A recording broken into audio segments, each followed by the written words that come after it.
Manhunt for a gunman. They have a shooter inside the store. The shooter entering a Walmart, opening fire, killing 3. Witnesses saying they were targeted at random. Employees and customers racing to escape, texting their families for help. Investigators now poring over security footage, the all-out search for that killer right now. Breaking new details in that New York terror attack. The killer asked for an ISIS flag to be hung in his hospital room. The president now calling for the death penalty. As authorities reveal the attacker planned his assault for weeks. What investigators found on his phone, plus new images of the victims just moments before the attack. Kidnapped by pirates, an American family traveling the world goes missing. Their boat attacked in Brazil, how they made it out alive. The Houston Astros are world champions for the first time in franchise history. And Houston strong. The Astros winning their first World Series title ever with hit after hit. The MVP bringing hope in the wake of Hurricane Harvey. We're coming home a champion, Houston. And as a team pops champagne the moment after the game, a star player popped the question. We just got engaged. Good morning, America. Live in Times Square, this is GMA with Robin Roberts, George Stephanopoulos, and Michael Strahan. Good morning, Houston. We do not have a problem. And Carlos was ready. He had the ring and he was ready. And he popped the question, went down on one knee. And she said yes, that's the important part. Double victory for Carlos. Yes. Take a look at the locker room after the game. There they are. A lot of champagne was flying, and in Texas. Nearly 17,000 fans packed into Minute Maid Park to cheer their team on after a tough year. Houston gets its first World Series. Congratulations to you, Michael. Thank you, George. You know, I had nothing to do with it, but I'll take it. My hometown. And you know, Sports Illustrated, they called it. Take a look at their cover in 2014. It predicted the Astros would win this year. It's absolutely amazing. And of course they did it. And here's a look at the cover that they made overnight. MVP George Springer, he's on both of the covers. And he's got such a great story. And we're going to hear about that. We're going to go to TJ Holmes, who's on the field at Dodger Stadium. Hey, TJ, did you get some sleep last night? I got a little sleep. I assume the Astros did not, because what a night it was. Guys, after just 4 pitches in the game last night, the Astros were up 1-0. After 5 minutes, they were up 2-0 and never looked back. This crowd here of 54,000, it was more quiet in here last night with them in here than it's been right now when it's empty in here. They had nothing to cheer about for most of the night. They got to see history made, but just on the other side, with the Astros getting their first ever World Series in a World Series for the ages. Here's a ground ball right side, could do it. The Houston Astros are world champions for the first time in franchise history. Finally, the Astros are World Series champions for the first time in franchise history. World champions 2017. They pulled off Game 7 in front of a stunned Dodgers Stadium crowd. 1,600 miles away back in Houston, the Astros faithful erupted. There's been a lot going on in Houston since last year. We did this for them. There are no words. We have waited so long for this, and now we finally got it. We got our ring. We earned this. In a World Series that set the all-time record for home runs hit, Game 7 had only one. Shot into left center field. Back at the wall. It's gone. This shot from Astros outfielder George Springer to extend the lead to 5-0 in just the second inning. It was his 5th home run of the series, tying the all-time record for most home runs in a World Series. I'm so happy for all of our fans who have endured a lot. The Astros proudly displayed Houston strong on their jerseys throughout the playoffs, taking up the mantra of their city and their fans, who lost everything during Hurricane Harvey. The fans embraced us, and I mean, to be able to do this for them, I mean, it's something special. And what a night for Astros shortstop Carlos Correa, who earned his World Series ring and then immediately gave away another. Were you expecting that in any way, shape, or form? Absolutely not. This was Game 7 of the World Series. Okay. All these guys are ever thinking about is winning and winning. You know, that's all they think about is baseball. So I never imagined him planning something behind this, you know, behind the curtain. All he thinks about is baseball, she says. Well, listen to this. Robin George and Strahan, he told me, Carlos, that in that 9th inning, he was thinking about the proposal. While the game's still going on, he had told an attendant, if we get these 3 outs, I'm going to need that ring. I'm going to need you to bring it to me. And he decided to pop the question. So he didn't have it on him. A lot of people had questions. Would he still propose if they had lost? No, he would not have. You knew what our follow-up was going to be. Absolutely. And her reaction was natural, was great. And I was saying it looked like a Ryan Gosling movie. You know? It was awesome. Awesome. Hey, TJ, thanks so much. And I remember the feeling when the Saints win the Super Bowl after Katrina, and it's the same kind of, it just gives you that boost after. It really is, it really is. We're going to turn now to that breaking news, a manhunt underway in Colorado for this gunman seen on surveillance video entering a Walmart, opening fire. ABC's Clayton Sandell is there on the scene for us in Thornton. Good morning, Clayton. Hey, good morning, Robin. You can see this parking lot is still filled with cars that were abandoned by shoppers who were in that store when the gunfire erupted. They've all been marked with this red evidence tape here. Now, I just got off the phone with police. They say they still don't know the identity of the suspect who walked into this store and started shooting. An urgent manhunt now underway in Colorado. The person came in and just shot towards a group. After a shooting in a Walmart leaves 3 people dead, police say this man entered the store located in the town of Thornton, north of Denver, just after 6 p.m. The witness accounts he just nonchalantly walked in to the front of the business. And using a handgun, opens fire. And I'm like, bro, those are gunshots. We need to get out of here. There were about 5 to 6 gunshots, and we knew that we had to get out of the Walmart as soon as possible. 2 men and a woman were killed near the front cash registers. Police say the suspect, captured here on security cameras, then calmly walked out, driving off in a red Mitsubishi as scared customers hid inside the store, calling and texting worried friends and family. If anything happens to me, I love you guys. I love you all so much. Police say the shooting appears random, but for now the motive is unclear. For now, federal agents, including the ATF and the FBI, are here helping in this manhunt. And for now, they are not calling this an act of terrorism, but say it is early. And it certainly was terrifying for anyone inside this store. Absolutely, Clayton. We hope that they find the gunman very soon. Random. Thank you. We're going to get the latest now on the New York terror attack. The driver appeared in court to face charges, confessed the attack, declared his allegiance to ISIS. Our chief investigative correspondent Brian Ross here with the details. Good morning, Brian. Well, good morning, George. Authorities say not only does Saifullah Saipov admit he carried out the deadly attack, he is proud of it and actually wanted agents to hang an ISIS flag on the wall of his hospital room. These are the heartbreaking new images of the 6 lifelong friends, all from Argentina, who were out enjoying a beautiful day biking on New York City's West Side Highway. A few moments later, Saifullah Saipov would turn his Home Depot rental truck into a deadly weapon, mowing down everything in his path. 5 of the men killed. Their former classmate, Martin Morrow, who now lives in Boston, seriously wounded. Well, he actually doesn't understand all that happened yet, and it hasn't been explained to him. The men seen here wearing matching T-shirts boarding the plane to the U.S. were mourned with the vigil overnight in their native country. A somber mood here in this shaken city as we learn more about the others killed in the attack. Darren Drake was a 32-year-old project manager for Moody's Analytics. He was riding his bike between meetings. I'm not even angry. I'm not angry at all. I'm hurt. I'm absolutely hurt. He had everything going for him. Everything in the world you can imagine. 31-year-old Anne-Laura Ducat was visiting the city from Belgium with her sister and her mother. Her husband called her a fantastic wife and the most beautiful mom to their 2 children. And 23-year-old Nicholas Cleaves, a native New Yorker, had just started his career as a software engineer. He was a really, really kind, a really, really intelligent, a really curious person. We always had conversations about what he was studying at school. This morning, the man they are calling the hero cop, 28-year-old Ryan Nash, is speaking out for the first time. The 5-year veteran of the NYPD shot Saipov to stop the rampage, but didn't kill him so he could be questioned. I appreciate the public recognition of the actions of myself and my fellow officers. Although I feel that we were just doing our job, like thousands of officers do every day.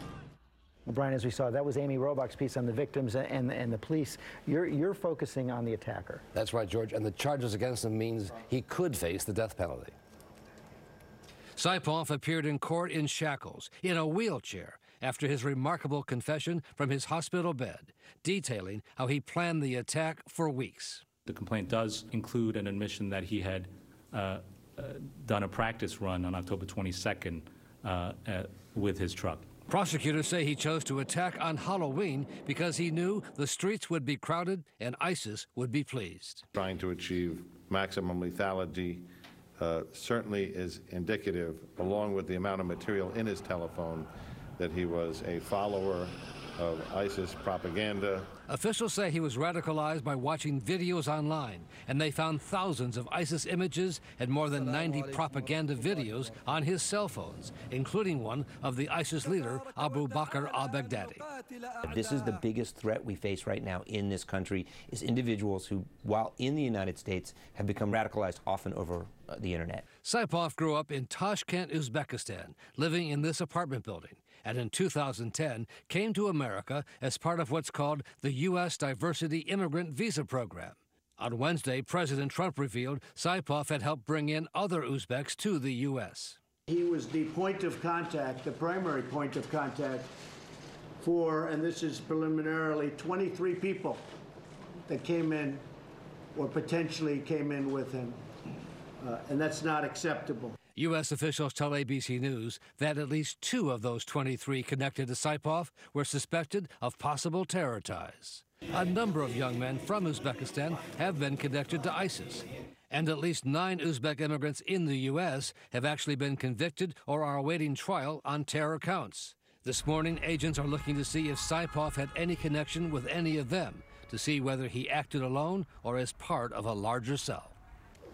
And adding urgency to that question is this weekend's huge New York City marathon. With millions of people on the street, already tight security will somehow be even tighter. And Brian, we also learned the killer had a lot more planned. Yes, he had said to the police now that if he had kept going and hadn't hit that school bus, he was aiming for the Brooklyn Bridge. Okay, Brian Ross, thanks very much. And we will have much more on this tomorrow, so be sure to tune in for a special 2020 Diane Sawyer Investigates ISIS in America. That's tomorrow, 10 p.m. Eastern, here on ABC. Okay, Robin, at the White House, President Trump waiting with tough words for the terrorist. We also have to come up with punishment that's far quicker and far greater than the punishment these animals are getting right now. Because what we have right now is a joke. The president followed that up with a tweet overnight saying the attacker should get the death penalty. Let's bring in our senior White House correspondent, Cecilia Vega, for more on the White House response. And Cecilia, the president weighing in like this could complicate the court case. Yeah, George, it could, especially as Brian was just reporting that he hasn't even been charged with a capital offense yet. But the president here, you heard him there here in the White House yesterday in that cabinet meeting. He also said he'd be willing to send, quote, this animal to Guantanamo. That's a tweet that you're looking at right there. He's not holding back on Twitter either. This tweet came around midnight. The president tweeted, NYC terrorist was happy as he asked to hang ISIS flag in his hospital room. He killed 8 people, badly injured 12, should get the death penalty. But let's go back to that joke comment for a minute here. Sarah Sanders later said that the president wasn't calling the American justice system a joke, that he was basically expressing his frustration with the process. But that is not actually what the president said there. He also, over Twitter, said that the U.S. will be implementing a much tougher extreme vetting procedures. But, George, he didn't offer any specifics on that. Yeah, he said it would begin immediately, but we don't know exactly what that means. Meantime, later today, big announcement on the economy. The president going to announce his pick for what is basically the most powerful economic position in the United States. Exactly, and that's supposed to take place here in the Rose Garden later this afternoon. So here's the name. All eyes this morning on Jerome Powell. He is currently a member of the Fed. He was nominated to that post by President Obama. He is a Republican. He does seem to enjoy some pretty vocal support from economists universally in this country. He is formerly a Wall Street executive, and George, if he's confirmed, he would be the wealthiest Fed chair in recent history. Okay, Cecilia Vega, thanks very much. And also in Washington, a lot of anticipation, for President Trump's tax plan. House Republicans are expected to unveil their version sometime today, but it's still causing a lot of debate. And our senior congressional correspondent, Mary Bruce, has more. She's there on Capitol Hill. Good morning, Mary. Good morning, Robin. Well, today is the day. House Republicans are finally set to unveil that long-awaited tax bill. Republicans admit this is do or die for them politically, but they're already off to a bit of a rocky start. After delaying the original rollout, they spent yesterday up here in intense negotiations scrambling to strike a deal. So here are the key compromises right now. Your 401k.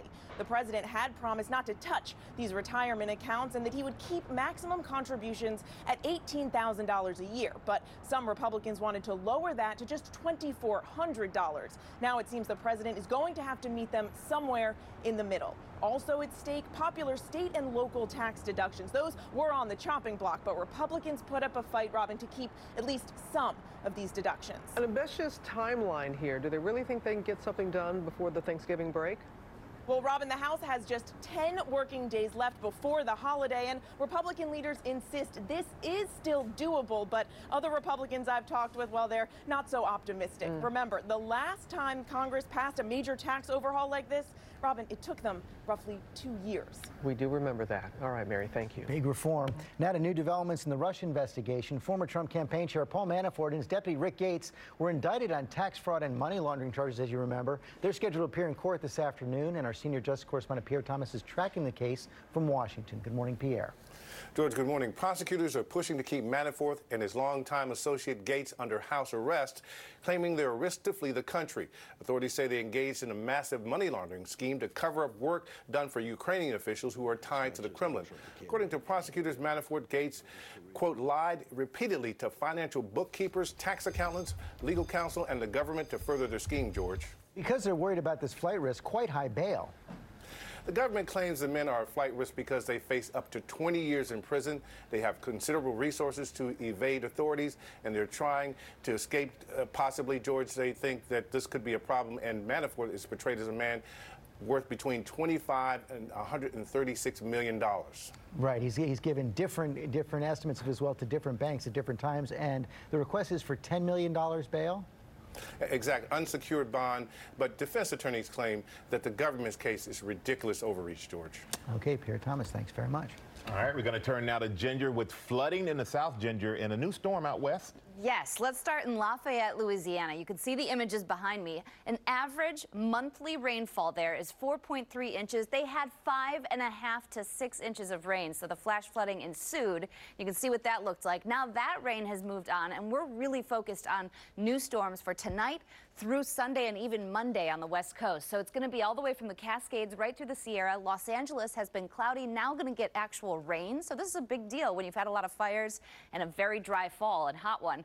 And what it's going to mean is anywhere that has a burn scar from those wildfires has to watch out as we go through this weekend, because you could see mudslides and certainly could see big wind and certainly rain and a lot of snow in some of the higher elevations. Your local weather in 30 seconds. First, though, the rainy cities brought to you by Olay. Want in on the secret to ageless skin? Take the Olay 28-day challenge. See visible results day 1. By day 28, years off your skin age. But don't take it from us. Take it from one of the millions of real women already in the know. It's not often you could say, you know, I saw results right away.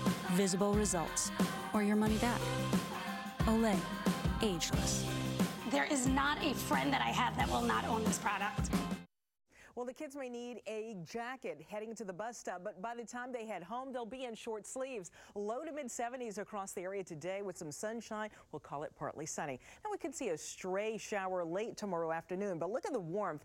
Upper 70s across the area, and that really is the big story for the remainder of this work week. So try and get out. Maybe head to our Wheel of Fortune auditions at UDC. This weekend, we fall back. Some showers coming your way on Saturday. Dry most of the early part of next week. I told you about that storm coming to the West Coast. Before the days of computer modeling, we just had the sky. And this is what you saw on Halloween in Seattle. That's a halo around the moon. Some of those high ice crystals starting to give you an idea of what's to come. Ginger, thank you as always. Coming up, actress Olivia Munn taking on a powerful filmmaker, saying she was a victim of sexual misconduct. And as the Me Too movement grows, the accusations against 4 Ivy League professors.